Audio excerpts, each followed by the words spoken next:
Good afternoon बेटा। Entrance lecture जो है केमिकल थर्मोडायनामिक्स के लिए, ठीक है, इसके पहले भी हमने 4 लेक्चर रिकॉर्ड किए थे जो आपको मिल चुके होंगे। ठीक है, अभी एंट्रांस लेक्चर है 5th नंबर का। तो लगभग एंट्रांस में जो कुछ भी अभी तक लेक्चर्स हमने लिए हैं बेटा, बोर्ड में जो कुछ भी हमने पढ़ा उसका जो एक्सटेंशन पार्ट था वो भी मैंने इंक्लूड किया, उस पर बेस्ड जो न्यूमेरिकल थे वो मैंने इंक्लूड किया। ठीक है, अब ये जो लेक्चर है ये बेसिकली किस पर है? एंट्रोपी। तो एंट्रोपी पर मैंने एंट्रांस लेक्चर भी लिया है और अपना बोर्ड लेक्चर भी लिया है। ठीक है, दोनों को ध्यान से देखिएगा। गिब्स एनर्जी बराबर, ये दोनों पे बेस्ड जो भी एमसीक्यूज न्यूमेरिकल वाले हैं वो मैं यहाँ पे कवर करूंगा। ठीक है, और ये दोनों को जो कवर करते समय आपको मालूम है स्पॉन्टिनिटी, ठीक है ना, इस पर भी न्यूमेरिकल्स रहेंगे ही रहेंगे। ये पहला न्यूमेरिकल्स देखिए। ठीक है, अब पहला जो क्वेश्चन है इसके हिसाब से देखिए, entropy change involved in the conversion of 1 mole liquid into vapors। अब लिक्विड अगर वेपर में कन्वर्ट हो रहा है मतलब प्रोसेस कौन सी है बेटा? वेपराइजेशन। ठीक है, ये टेम्परेचर दिया हुआ है तो आपको पूछा है एंट्रोपी चेंज। तो एंट्रोपी चेंज बोला है मतलब आपको पूछा बेटा डेल्टा एस। ठीक है ना। अच्छा, ये जिस प्रोसेस के लिए पूछा है वो है वेपराइजेशन, तो हम ऐसा लिख सकते हैं delta S equal to vaporisation. अब इसका फॉर्मूला आपको कहां पे मिलेगा? तो बेटा एंट्रोपी का जो एंट्रांस लेक्चर है एंट्रोपी वाला, उसमें देखिएगा, उसमें मैंने आपको 3-4 फार्मूला लिख के दिया है। उसमें से एक फार्मूला है delta S vaporisation equal to delta H vaporisation upon T, और यहाँ पे आएगा बॉइलिंग पॉइंट। ठीक है ना, क्योंकि हमको लिक्विड को वेपर में कन्वर्ट करना है इसलिए हमें बॉइलिंग पॉइंट। ठीक है, अब रही बात, ठीक है, अभी तो हमको फाइंड आउट करना है डेल्टा टी भी क्या दिया हुआ है। तो बेटा यहाँ पे टेम्परेचर मेंशन है तो इसकी वैल्यू हो जाएगी 373 केल्विन। ठीक है ना, मतलब टी भी तो दिया हुआ है। अब रही बात डेल्टा एच वेपराइजेशन हमें फाइंड आउट करना है, बराबर है। अब डेल्टा एच वेपराइजेशन को फाइंड आउट करने के लिए, ठीक है, यहाँ पे कुछ, ठीक है, एक डाटा जो क्वेश्चंस में ही दिया हुआ है जो हमने यहाँ पे लिखा नहीं, मैं इसको लिख रहा हूँ। डेल्टा एच वेपराइजेशन ये क्वेश्चन में गिवन है, ठीक है ना, और ये वैल्यू दी है बेटा इसमें 2.257, मतलब 2.257 किलो जूल पर ग्राम, इस तरह से ये वैल्यू दी हुई है। ठीक है, तो इसको मैंने मेंशन कर दिया अभी। ठीक है, पहले लिखा नहीं था। अब डेल्टा एच की वैल्यू को हमें पता लगा, मतलब डेल्टा एच वेपराइजेशन आपको लगता है कि गिवन है, लेकिन बेटा ये दिया कितना है? 2.257 किलो जूल पर ग्राम दिया है। हमें काय के लिए चाहिए? मोल के लिए। ठीक है ना, ये बहुत सबसे इंपॉर्टेंट चीज है। ठीक है, अब इसको बेटा, इसका मतलब ये जो वेपराइजेशन वाली जो है ये वैल्यू, इसको हमें मोल में कन्वर्ट करना पड़ेगा। ठीक है, तो चलो मोल में कन्वर्ट कर देते हैं। ये तो हमारा फार्मूला है जिसका हम यूज करेंगे इस क्वेश्चन को सॉल्व करने के लिए। ठीक है, अभी डेल्टा एच की जो वैल्यू है डेल्टा एच, ठीक है ना, डेल्टा एच वेपराइजेशन, इसको मोल में कन्वर्ट करना है।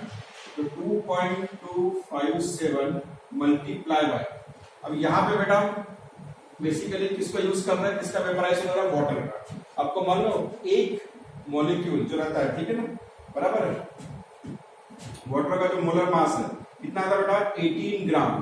ठीक है ना, क्या आता है? 18 ग्राम मोल इनवर्स। ठीक है, इस तरह से। तो 18 ये जो है एक मोल का जो मास है इसको इससे मल्टीप्लाई कर दो, तो जो भी डेल्टा एच आएगा बेटा वो मोल की इसमें रेफरेंस में आ जाएगा। ठीक है, तो इस वैल्यू को यहाँ पे पुट कर देते हैं। ठीक है, तो therefore delta S vaporisation equal to, delta S की वैल्यू क्या हो जाएगी? 2.257 इंटू 18 डिवाइडेड बाय टीवी कितना बेटा? 373। ठीक है ना, अब बेटा इसे लॉग से सॉल्व करना पड़ेगा। ठीक है, तब जाके ये वैल्यू आएगी, ये वैल्यू आएगी बेटा इसमें किलो जूल। ठीक है ना, तो ये आ जाएगा किलो जूल। ठीक है ना, इस तरह से किलो जूल में ये आंसर आता है। ठीक है, अब इसको लॉग से सॉल्व करना है। तो इतना जो क्वेश्चन है देखो मैं सर्कल करके दे रहा हूं, इसको आप सॉल्व बाय लॉग, लॉग से सॉल्व करना है इसको। ठीक है, तो डायरेक्ट अभी मैं तो यहाँ डायरेक्ट आंसर लिख रहा हूँ। ठीक है, अदरवाइज इधर सॉल्व करना पड़ेगा लॉग से। ठीक है, तो इसका जो आंसर आता है, ठीक है, वो आंसर आ रहा है इसका 0.109। ठीक है, अब लॉग से सॉल्व करना है तो लॉग टेबल का भी इस्तेमाल कर सकते हैं। ठीक है,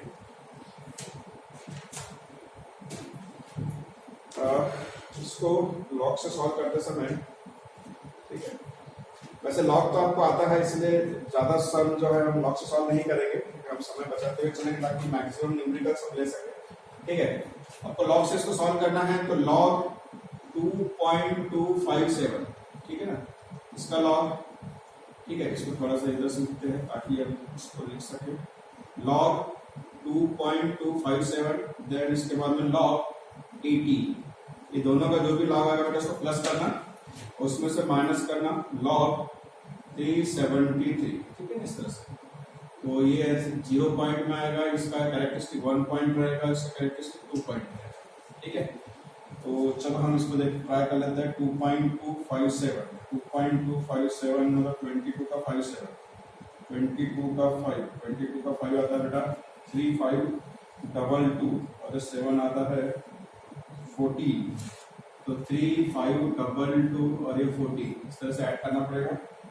ठीक है, ये हो जाएगा 6, ये हो जाएगा 3, ये हो जाएगा 5, हो जाएगा 3, ये आ जाएगा 3536।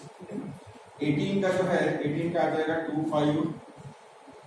2553। ठीक है, इन दोनों का ऐड करना है तो ये हो जाएगा बेटा 9, ये हो जाएगा 8, ये 10, ये 3 5 और 6 और ये 1। ठीक है, अब इसमें से माइनस करना है इसके लॉग।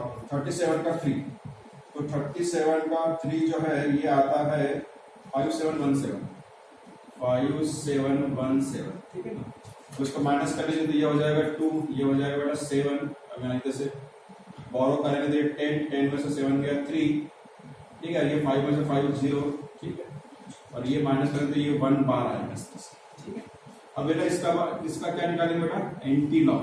ठीक है ना, अब एंटी लॉग अगर हम देखें इसका 0.3 का 72 में, तो 0.3 का 7 मतलब 1089 और 3 आता है 2 आता है 0, तो 1089।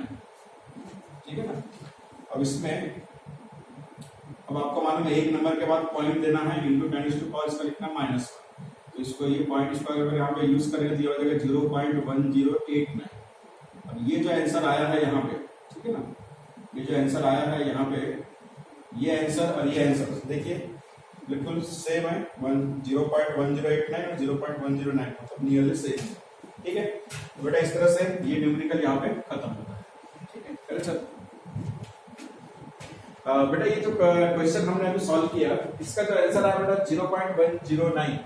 ठीक है ना, मतलब इसमें आंसर जो है हमारा सेकंड मतलब बी वाला आंसर है इसमें। ठीक है, चलो ठीक है, अब ये क्वेश्चन जो है ध्यान से देखिए, क्वेश्चन का फॉर्मेट समझिए और किस तरह सॉल्व कर सकते देखिए। 2 mole of an ideal gas at 27 degree Celsius is expand हो रहा है रिवर्सिबली। ठीक है ना, बराबर है, और टेम्परेचर सेम दिया है, मतलब टेम्परेचर भी कांस्टेंट, एक ही टेम्परेचर दिया है, टेम्परेचर कांस्टेंट। डेल्टा एस निकालना है बेटा। ठीक है, अब इसमें इस क्वेश्चन में डेल्टा एस निकालना है, मतलब Q अपॉन T, और एक Q जो है बेटा रिवर्सिबल रिएक्शंस। ठीक है ना, ये फार्मूला आपको इस्तेमाल करना है। अब ये फार्मूला इस्तेमाल करेंगे तो हमारे पास T की वैल्यू क्या है, ये T दिया बेटा 27 डिग्री सेल्सियस, उसमें 273 ऐड कर दो, ये कितना हो जाएगा बेटा, ये हो जाएगा ये 10 हो गया और ये 10 और ये 3, मतलब T की वैल्यू तो आ गई 310। ठीक है, अब बेटा Q रिवर्सिबल निकालना है। ठीक है, for isothermal reversible reaction, for isothermal reversible reactions बेटा डेल्टा T रहता है वो 0, याद करो। ठीक है ना, बोर्ड लेक्चर में हमने पढ़ा है, डेल्टा T अगर 0 रहा तो डेल्टा U ये भी 0 हो जाता है। ठीक है ना, और अगर ये 0 हो गया तो आपको मालूम है first law of thermodynamics, delta U equal to Q plus W, बराबर। अब इस तरह से अगर किया अपन ने, अगर ये 0 है तो Q प्लस W, तो ये हो जाएगा Q इक्वल टू क्या हो जाएगा -W।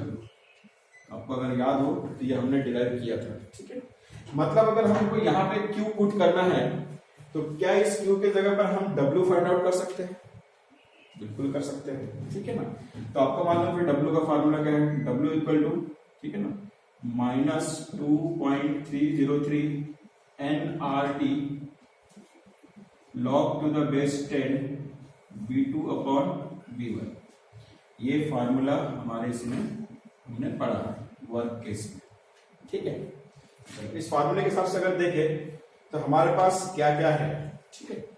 तो बेटा हमारे पास n की वैल्यू है, हमारे पास n की वैल्यू है, हमारे पास r की वैल्यू है, हमारे पास t की वैल्यू है, हमारे पास v1 है, हमारे पास v2 है, सभी वैल्यू है। तो क्या हम निकाल सकते हैं w की वैल्यू? देखिए बेटा यहाँ पे r की वैल्यू जो है ये क्या पुट करेंगे हम, क्योंकि r की वैल्यू क्या दिया है, कैलोरीज में दिया है, ठीक है ना। तो r की वैल्यू वो पुट करेंगे, ठीक है ना। इसमें सबसे इंपॉर्टेंट चीज, ठीक है, इसमें वैल्यू पुट करते चलो, ठीक है। ये हो जाएगा w इक्वल टू -2.303, n की वैल्यू हो जाएगी बेटा 2, r की वैल्यू भी बेटा 2 है। देखो n दिया है 2 मोल्स और r की वैल्यू भी दिया बेटा 2। उसके बाद में टेम्परेचर दिया बेटा 300, उसके बाद में बेटा लॉग, ठीक है ना। v2 की वैल्यू कितना है बेटा, तो यहाँ पे देखो from 2 litre to 20 litres, from वाला जो है, ठीक है, फ्रॉम के बाद में जो रहता है बेटा ये रहता है, फ्रॉम के बाद में जो रहता है ये रहता है v1, तो ये है 2 लीटर्स, और उसके बाद में 2 के बाद में 2 लीटर 2, वो जो 2 के बाद में जो है वो आता है v2।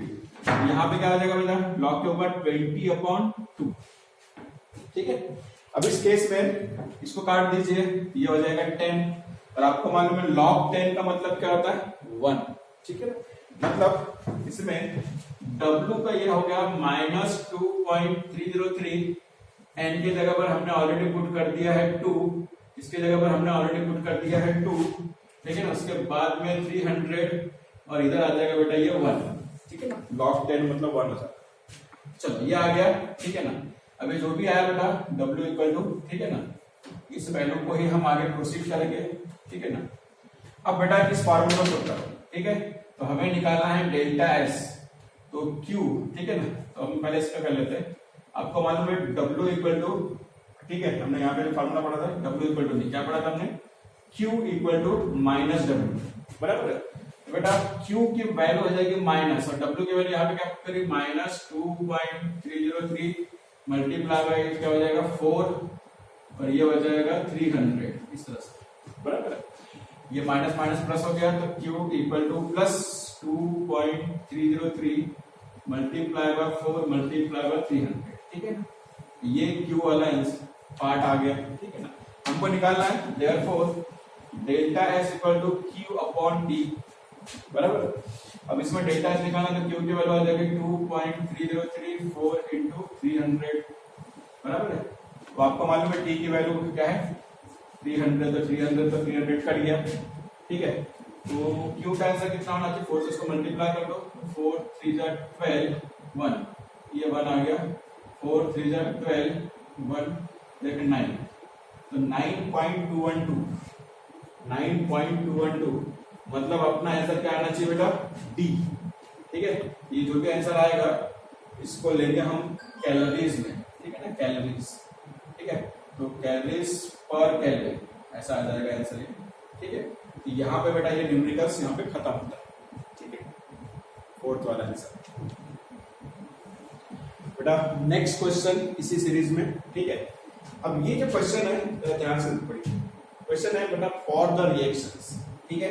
आपको यहाँ पे एक रिएक्शन दिखाई दे रही है, ठीक है। अब इस रिएक्शंस में SF6, ठीक है ना, सल्फर हेक्साफ्लोराइड, और ये पूरा रिएक्शन इस तरह से +8HI मतलब hydrogen iodide, it gives hydrogen sulphide, then HF hydrogen fluoric acid, तो फ्लोरो, ठीक है ना, HF, और ये I2 आयोडीन, ठीक है।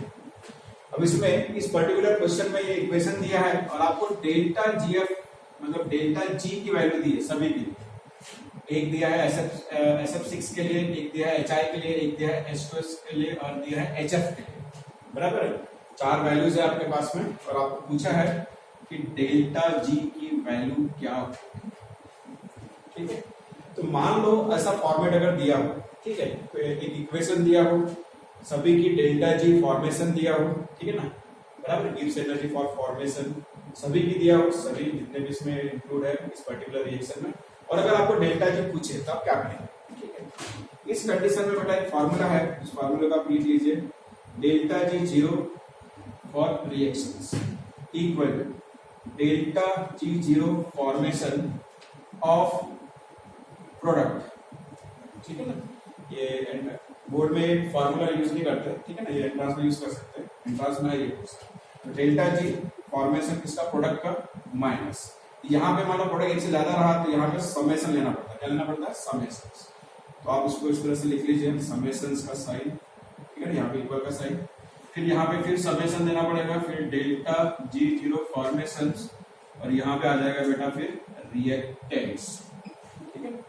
इस फॉर्मूले का यूज कर सकते हैं आप इस फॉर्मेट, इस क्वेश्चन में ऐसा अगर क्वेश्चन दिया है तो, ठीक है, बहुत इजी है, ठीक है ना। अब इसको लिखेंगे कैसे, सॉल्व कैसे करेंगे, तो देखो, ठीक है। अब ये निकालना है अपने को, ये क्वेश्चन मार्क्स है, इक्वल टू, अब समेशन है प्रोडक्ट, तो प्रोडक्ट कितने दिखाई दे रहे हैं बेटा, 1 2 3 दिखाई दे रहे हैं, ठीक है ना, मतलब ज्यादा, ठीक है। तो हम यहाँ पे बड़ा ब्रैकेट पहले ओपन करेंगे, ठीक है। उसके बाद में यहाँ पे पहला प्रोडक्ट है बेटा H2S, सिंगल ही है, ठीक है, H2S के लिए, ठीक है ना। अब यहाँ पे देखो बेटा वैल्यूज दी है, पहली वैल्यूज इसके लिए है, दूसरी वैल्यू इसके लिए, तीसरी इसके लिए, चौथी इसके लिए, ठीक है। तो यहाँ पे H2S के लिए कौन सी वैल्यू है बेटा, तीसरे नंबर की, तीसरे नंबर पर दिया है, तीसरे नंबर की ये वैल्यू, ठीक है। इसको लिखेंगे -3301, ठीक है ना, प्लस। उसके बाद बेटा दूसरा प्रोडक्ट क्या दिया बेटा, HF। अब HF मतलब लास्ट में दिया है, मतलब लास्ट वाली वैल्यू, ठीक है ना। लेकिन ये HF कितना बेटा, 6 है, मतलब इसमें 6 मॉलिक्यूल्स है, यहाँ पे 6, और उसके बाद में ब्रैकेट के अंदर आएगा -270.73 ब्रैकेट क्लोज, फिर प्लस, ठीक है। अब आखिर में क्या बचा बेटा, आयोडीन। लेकिन बेटा ये आयोडीन कंपाउंड तो नहीं है, अगर कंपाउंड नहीं है तो ध्यान में रखना, तो इसकी डेल्टा जी की वैल्यू दी भी नहीं है, क्योंकि डेल्टा जी की वैल्यू किसकी दी रहेगी, सिर्फ कंपाउंड के लिए दी रहेगी, ये कंपाउंड नहीं है, इसलिए आयोडीन की वैल्यू क्या लेंगे आप, 0 लेंगे। तो 0 लेंगे तो लिखेंगे कैसे इसको, तो यहाँ पे 4 है, मतलब 4 और ब्रैकेट के अंदर 0, इस तरह से बेटा इसको क्लोज कर। ये हो गया पूरा प्रोडक्ट की वैल्यू मैंने पुट कर दी। फिर आप बीच में क्या दिया है, माइनस, ठीक है, माइनस कर दिया, फिर से ब्रैकेट ओपन करेंगे। अब ब्रैकेट किसके लिए ओपन करेंगे बेटा, रिएक्टेंट के लिए। रिएक्टेंट कितने दिखाई दे रहे हैं बेटा, तो ठीक है, SF6 सिंगल दिखाई दे रहा है, इसकी वैल्यू कितनी दी है, ये पहली वैल्यू है, सिंगल है, इसको डायरेक्ट लिखेंगे इस तरह से -991.61, ठीक है ना, इस तरह से, फिर प्लस। उसके बाद में दूसरा रिएक्टेंट कौन सा दिया बेटा, HI। अब ये 8 है, यहाँ पे 8 लिखेंगे, अब ब्रैकेट के अंदर इसकी वैल्यू, HI की वैल्यू बेटा सेकंड नंबर में कितनी दी है बेटा, ये दी है 1.30, इस तरह से, और ब्रैकेट क्लोज, ठीक है। अब इसे आपको सॉल्व करते हुए, ठीक है ना, इस तरह से मैंने वैल्यूज पुट कर दी, ठीक है। अब इसको सॉल्व करते हुए हमको डायरेक्ट आंसर निकलवाना है, ठीक है। चलो, अब आंसर निकालने के लिए हम सबसे पहले बेटा ये वैल्यू तो 0 हो जाएगी, कट करो उसको, ठीक है ना, इसको पहले मल्टीप्लाई कर देते इसमें, ठीक है। तो यहाँ पे आ जाएगा ये क्वेश्चन मार्क्स तो अभी आने पर है, ये हो जाएगा -3301। अब ये प्लस मल्टीप्लाई हो, प्लस माइनस, तो ये आ जाएगा माइनस, ठीक है। अब 6 इसको मल्टीप्लाई करते हैं, कितना आ जाएगा बेटा, 6 3 जा 18, 18, एक बचा 7 6 42, 42 और 43 पॉइंट देना पड़ेगा, 4 बचा इसमें, तो 0 तो यहाँ पे आ जाएगा 4, फिर 7 6 42, तो यहाँ पे 2, फिर इसका 4 6 2 12, 12 और 4 ये 16, ठीक है। ये हो गया बेटा पहला ब्रैकेट, ठीक है, माइनस, ऐसा। अब इसमें यहाँ पे माइनस में दिया है, इसको माइनस में रखेंगे, -991, और ये आ जाएगा 61, ठीक है। ये प्लस में रहेगा, 8 से मल्टीप्लाई कर दो, ये हो जाएगा 0 का 0, 8 3 24, बच्चे 2, 8 1 8 और 2 1 10, ठीक है ना। इस तरह से ये, अब इसको ऐड करते चलना अपने को, मैं आंसर आना, ठीक है। अब यहाँ पे क्वेश्चन मार्क्स मतलब डेल्टा जी की वैल्यू निकलेगी, पहले बेटा ये दोनों को प्लस कर देते हैं, ठीक है ना। तो प्लस करेंगे तो ये हो जाएगा -3301, ठीक है ना, और माइनस ये है तो थोड़ा सा बड़ा नंबर है, तो माइनस थोड़ा सा दूर लिखते हैं, 1624, ये हो जाएगा 38, ठीक है। ऐड करने के बाद ये 9, ये 3, ये 7, ये 5 और ये 6, अरे माइनस करेगा, तो ये -165,739, ठीक है ना। उसके बाद बेटा इसको एक ब्रैकेट में लेते हैं, बीच में माइनस, इनको प्लस कर देते हैं, ठीक है ना। इसको प्लस करेंगे तो बेटा -991.61 और प्लस 10.40। अगर अपोजिट साइन है तो माइनस करना पड़ेगा, तो ये 1 ये आ जाएगा 2, ये 1 ये 8 और ये 9, तो बड़े इसका साइन लगेगा, ये आ जाएगा -981.21, ठीक है। अब ये क्वेश्चन मार्क्स इक्वल टू -1657.39 और ये माइनस माइनस का आ जाएगा प्लस, तो 9881.21, ठीक है ना। तो क्वेश्चन मार्क्स इक्वल टू, ठीक है, इसको सॉल्व कर लेते हैं। इसको सॉल्व करेंगे बेटा, ये आ जाएगा -165739 और प्लस साइन के साथ आ जाएगा बेटा 98121, ठीक है ना। अब अपोजिट साइन है तो माइनस करना पड़ेगा, तो ये आ जाएगा बेटा 8, यहाँ पे आ जाएगा 1, ये आ जाएगा 6, अभी ये होगा नहीं, बोरो करना पड़ेगा, तो ये हो जाएगा 15, 18, 5 और 2 7, ये बच गया कट गया, ये हो गया 15, ठीक है ना। तो पूरा 15 और 19 कितना बचा यहाँ पे, ये 6। तो बेटा आपके ऑप्शन में दिखाई दे रहा है, ठीक है, तो दिख रहा है, ठीक है। लेकिन यहाँ पे 2 जगह पर है, यहाँ पे भी है वही नंबर, यहाँ पे भी है, ये प्लस में है माइनस में, तो अपना आंसर क्या है बेटा, तो ये नंबर बड़ा है, इसका मतलब जो आंसर है हमारा माइनस में आएगा, तो अपना आंसर ये है बेटा, ये अपना आंसर, ठीक है। तो इसको इधर पुट कर देते हैं, -676.18, ठीक है। इस तरह से बेटा ये डेल्टा जी की वैल्यू आ रहा है, ठीक है। चलो ये न्यूमेरिकल यहाँ पे खत्म। बेटा नेक्स्ट जो सम है, नेक्स्ट टाइप, ठीक है। अब इसमें याद करो, हमने जब बोर्ड लेक्चर पढ़ा था उस समय मैंने आपको लास्ट में डेल्टा जी और इक्विलिब्रियम कांस्टेंट के, इसके लिए एक एक्सप्रेशन, एक छोटा सा डेरिवेशन हमने लिया था उसमें, तो उसी फॉर्मूले पर ही डिपेंड है। जरा अगर आप ध्यान से देखें तो बेटा यहाँ पे आपको इक्विलिब्रियम कांस्टेंट कंसीडर करना है, मतलब कैलकुलेट करना है, ठीक है ना, बराबर है। और आपको यहाँ पे इक्वेशन दिया हुआ है, और सभी इक्वेशंस में जो भी टर्म्स है हर एक की बेटा यहाँ पे आपको डेल्टा जी की वैल्यू भी दी हुई है, ठीक है। तो चलो फाइंड आउट करते हैं, ठीक है। तो सबसे पहले बेटा इसमें हम फॉर अबोव रिएक्शन, ठीक है ना, डेल्टा जी रिएक्शंस इक्वल, ठीक है। तो समेशन डेल्टा जी फॉर्मेशन, यहाँ पे आ जाएगा बेटा product minus summation delta G formation, और यहाँ पे आ जाएगा बेटा इसका रिएक्टेंट, ठीक है ना। इस फॉर्मूला का सबसे पहले इस्तेमाल करेंगे, ठीक है। क्यों ऐसा क्यों, ठीक है ना, तो मैं आपको फॉर्मूला याद दिलाता, ठीक है।